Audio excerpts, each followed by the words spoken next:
तो हमें यहाँ पे पढ़नी है पहले नंबर पे कि ये ऑर्डर क्या होता है, किसी डिटरमिनेंट्स का ऑर्डर क्या होता है, कैसे वेरीफाइड होता है, कैसे उसको कहा जाता है, किस किस रूप में कहेंगे ऑर्डर। तो एक्चुअली हम लोगों ने देखा था कि पिछले लेसन में हम लोगों ने समझा हुआ था कि 2/2 ऑर्डर्स का डिटरमिनेंट्स होता है। हुँ? किसी के माइंड में ये भी आया होगा 2/3 का भी होता है क्या? नहीं, बिल्कुल नहीं होता है। जब भी होगा रॉ नंबर ऑफ रॉ और नंबर ऑफ कॉलम्स इक्वल होने चाहिए। 2 हो चुका है तो अब 2/2 का ही बनेगा डिटरमिनेंट्स, नहीं तो नहीं बन सकता। अगर 3 नंबर ऑफ रो हैं तो 3 नंबर ऑफ कॉलम भी होने चाहिए। ये डिटरमिनेंट्स के रूल हैं। तो पहला रूल हम लोगों ने अभी यहीं पे हम सीखना है कि number of row is equal to number of column किसी डिटरमिनेंट में। ये मोस्ट इम्पोर्टेंट रूल है। तो इस वजह से ये मैट्रिक्स से बहुत इजी हो जाता है हमें समझने के लिए, पढ़ने के लिए।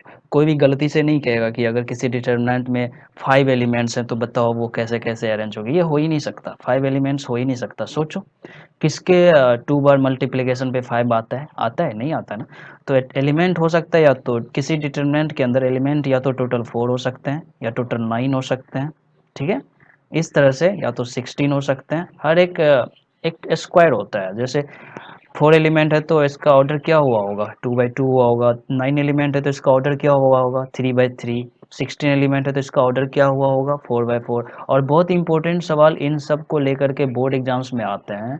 बोर्ड एग्जाम्स में क्वेश्चन यही आते हैं कि अगर, आपको हिंदी में ही कर देते हैं, अगर किसी डिटर्मिनेंट्स के 4 एलिमेंट है, सबसे इजी वाला ही लेते हैं और डन सवाल। 4 एलिमेंट हैं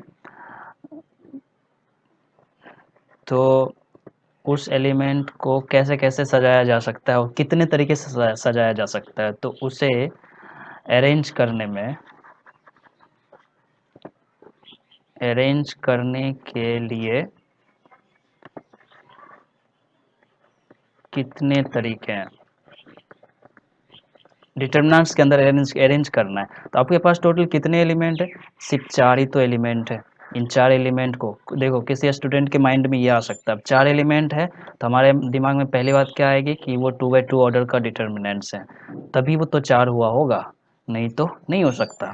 तो अगर एक डिटर्मिनेंट हम इस तरह से क्रिएट करें 1 2 3 4, अब कहोगे सर हमेशा 1 2 3 4 ही क्यों लेते हैं। अब कोई बात नहीं, आप अल्फ़ाबेटिकल भी ले सकते हो, ए बी सी डी, जो आपकी मर्ज़ी करे। आप अपने फ्रेंड्स के नाम भी डाल सकते हो। किसी का नाम एस से हो सकता है, एन से हो सकता है ना, पी से हो सकता है या फिर से एस से हो सकता है। इस वजह से आप कर सकते हो। हाँ, कहोगे कि क्या डिटर्मिनेंट के अंदर 2 एलिमेंट सेम हो सकते हैं? ऑफ कोर्स हो सकते हैं। ये कोई बहुत बड़ी मसला नहीं है, बिल्कुल मसला है ही नहीं। तो इन सब के वैल्यूज़ आना पॉसिबल है। तो ये 2/2 ऑर्डर्स में होंगे तभी इसके एलिमेंट टोटल 4 रहे होंगे। देखो सब 2/2 ऑर्डर्स के हैं। अब इन्हें कितने तरीके से अरेंज कर सकते हैं। सपोज हम इस डिटर्मिनेंट पे ध्यान दें, ये तो एग्जाम्पल हुआ, ये सब के सब एग्जाम्पल हैं। हम एक डिटर्मिनेंट्स को लेके आगे बढ़ जाते हैं। 1 2 3 4 वाले को कितने तरीके से अरेंज कर सकते हैं, ये पहला तरीका तो हो गया। दूसरा तरीका है कि कोई स्टूडेंट 1 ऊपर में लिखेगा लेकिन यहाँ 2 नहीं लिखेगा, 3 लिख देगा, 2 इसके नीचे लिख देगा और 4 इसके यहाँ पे लिख देगा। ये दूसरा तरीका हो गया। तीसरा तरीका और भी हो सकता है, बहुत है। देखो इतना हम कितना करते रहेंगे, इसका शॉर्टकट आंसर देने का भी तरीका है। तो देखो अभी हमने दूसरा बनाया, तीसरा कोई बनाएगा तो यहाँ पे 4 लिख देगा, मतलब हर किसी का प्लेस चेंज कर देगा। ये भी एक डिटर्मिनेंट बन गया 2/2 देना है। अगर किसी ने पूछ दिया कि बाबू बताओ किसी डिटरमिनेंट में अगर 4 एलिमेंट है तो उसको अरेंज करने का कितना तरीका आपके पास है, तो आप क्या करोगे ना, 11th में फैक्टोरियल्स पढ़े होंगे आप लोग, बाकायदा पढ़े होंगे बिना टेंशन के। तो टोटल आपके पास कितने एलिमेंट्स हैं, 4। 4 का फैक्टोरियल ले लो। 4 का फैक्टोरियल लेने के लिए हमें करनी पड़ती है 4 से मल्टीप्लिकेशन उसके डिसऑर्डर में, इसके एक माइनस करते जाओ यहाँ तक, और नहीं 1 होगा, यहाँ पे 1 लिखो। उसके बाद 4 इंटू 3 इंटू 2 टोटल कितने हो जाते हैं, 24। ये 1 है। तो ये इतने तरीके हैं, 24 ways to arrange to this determinant of 4 element.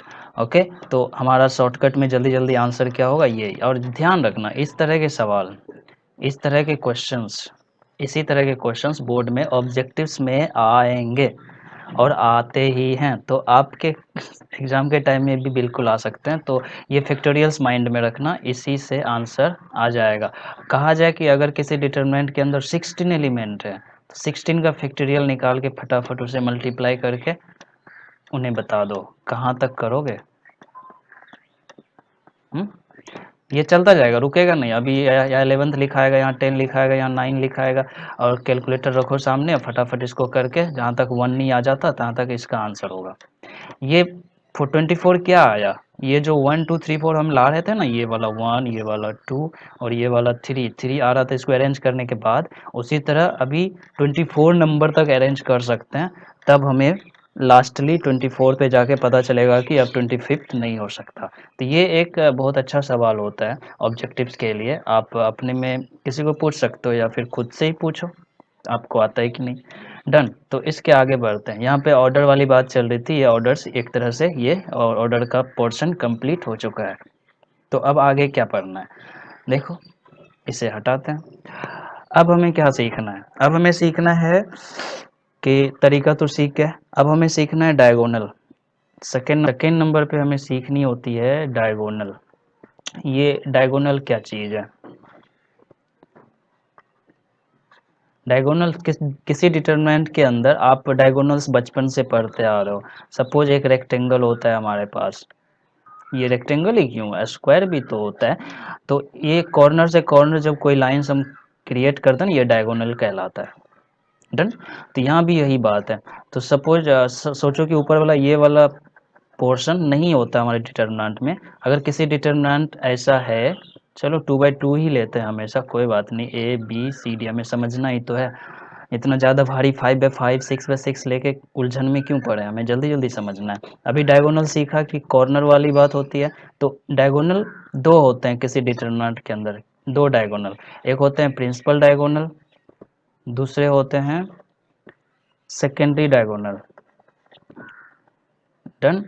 Principal diagonal में ये आप लेफ्ट साइड से जब कॉर्नर वाली बात स्टार्ट करते हो, ए से लेकर डी तक, ए और डी ये प्रिंसिपल डायगोनल के एलिमेंट हो गए, और सेकेंडरी डायगोनल के एलिमेंट हो जाते हैं बी एंड सी। तभी तो हम इसका वैल्यू निकालते वक्त क्या करते हैं, पहले प्रिंसिपल डायगोनल वाले एलिमेंट को मल्टीप्लाई करते हैं, फिर माइनस लगाते हैं, फिर सेकेंडरी डायगोनल वाले एलिमेंट को मल्टीप्लाई करके दोनों के बीच में माइनस लगा देते हैं। फाइनली हमारा आंसर आता है A D minus B C. ये ए डी बी सी एक वेरिएबल्स है, इसलिए हमें ऐसा लिखना पड़ रहा है। और जब डिजिट वाला डिटर्मिनेंट सॉल्व करते हैं तो ऐसा आंसर नहीं आता, एक पार्टिकुलर आंसर आता है। That's okay. तो ये डायगोनल्स था। तो प्रिंसिपल डायगोनल और secondary diagonal, P for principal, D for diagonal. ये आप तो इतना समझदार तो बिल्कुल हो आप, तो कोई बात नहीं। अब आगे बढ़ते हैं।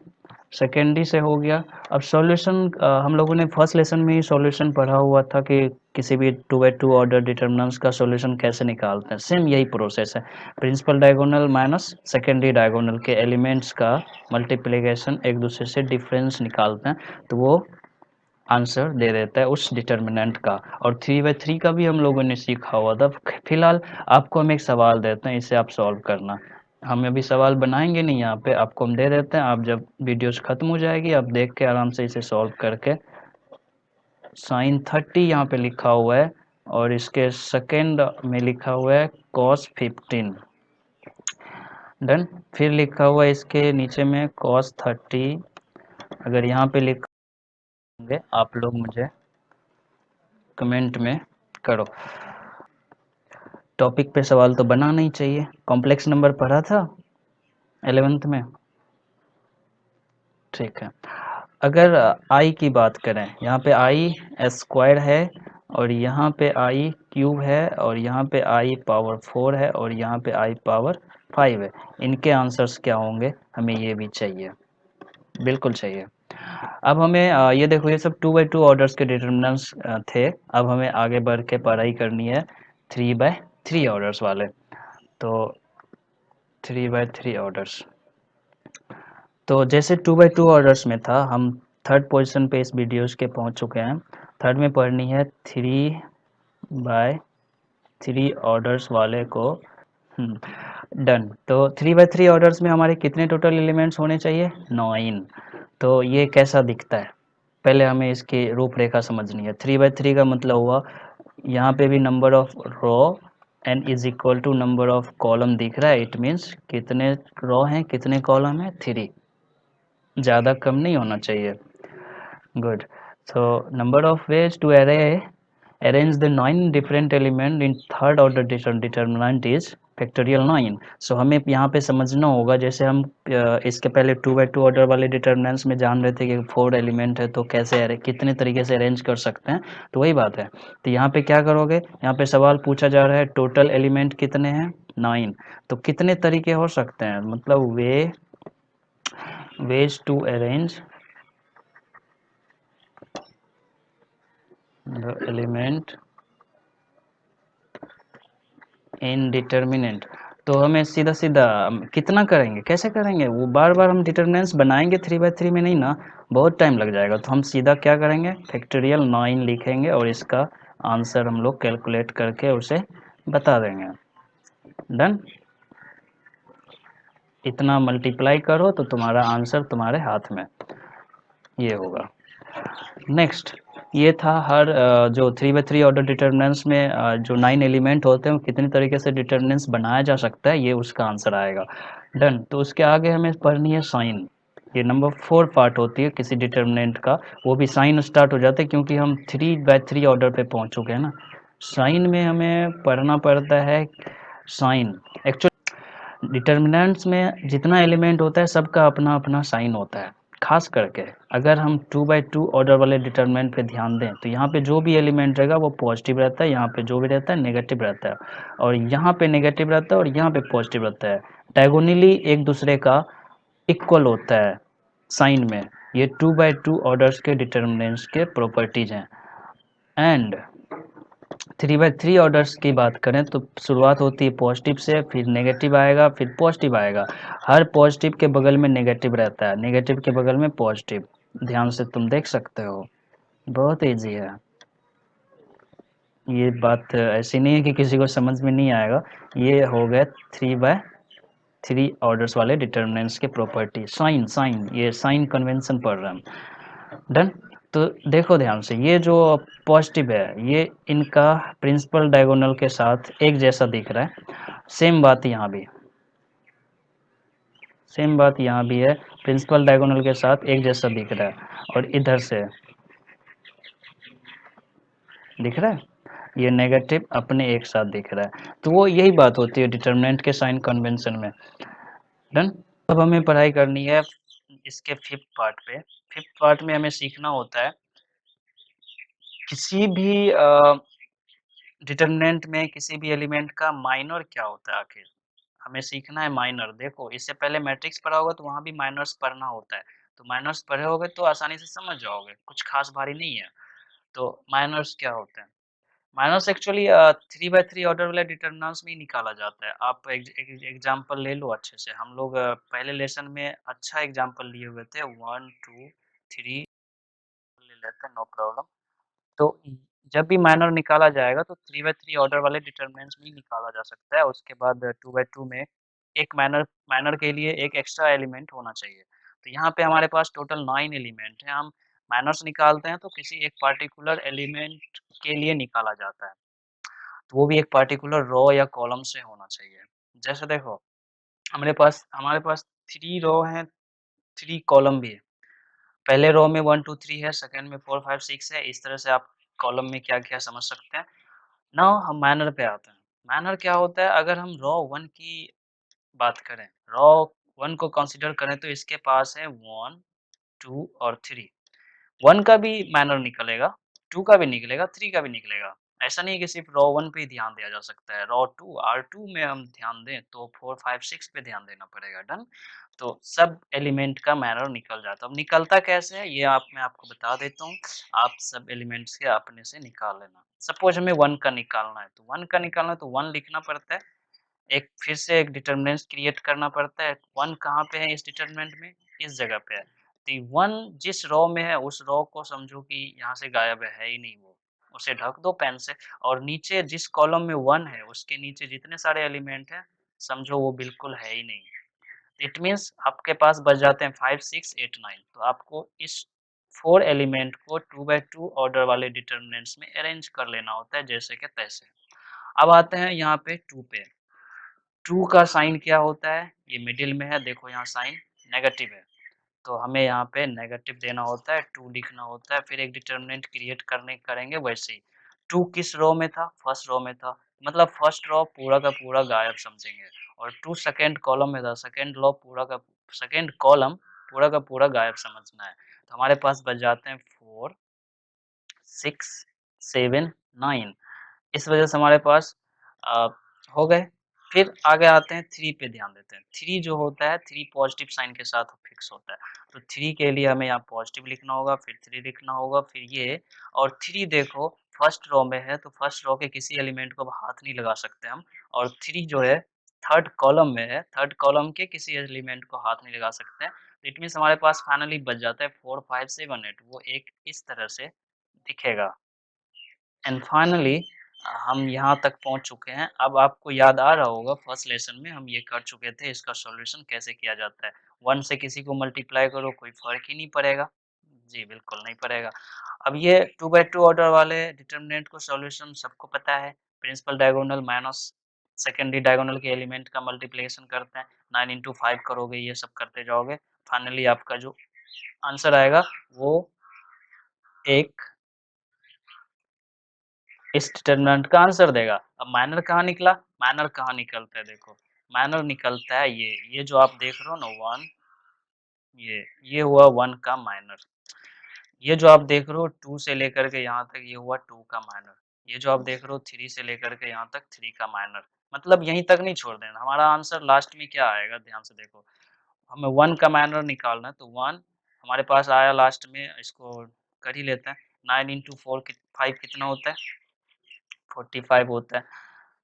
फिर 48 लिखना पड़ेगा। तो देखो ये -3 आया, ये किसका माइनर आया? 1 जो एलिमेंट दिख रहा था इसके अंदर यहाँ पे, इसका माइनर कितना आ रहा है? -3।